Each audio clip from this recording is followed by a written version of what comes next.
Pemerintah Provinsi Sumatera Selatan kembali mengirimkan bantuan oksigen ke daerah yang lonjakan kasus COVID-19 cukup tinggi. Jawa Barat menjadi salah satu sasaran bantuan oksigen dari Sumsel untuk disalurkan ke sejumlah rumah sakit yang sedang menangani pasien COVID-19.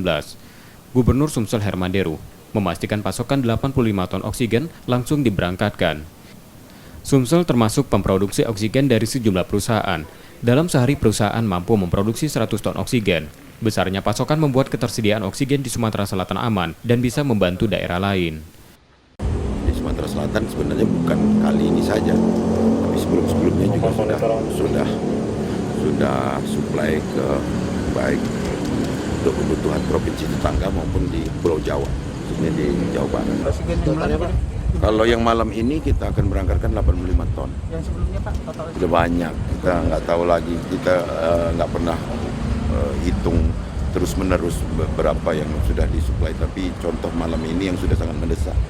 Sudah 2 kali malam ini berhubungan telepon dengan Pak Ridwan Kamil. Sumsel aman lah, kita bisa bantu luar karena di Sumsel aman. Bantuan oksigen dari Sumsel juga sudah dilakukan untuk daerah sekitar Sumsel seperti Riau, Jambi, dan Bengkulu. Purwantoro, Kompas TV, Palembang, Sumatera Selatan.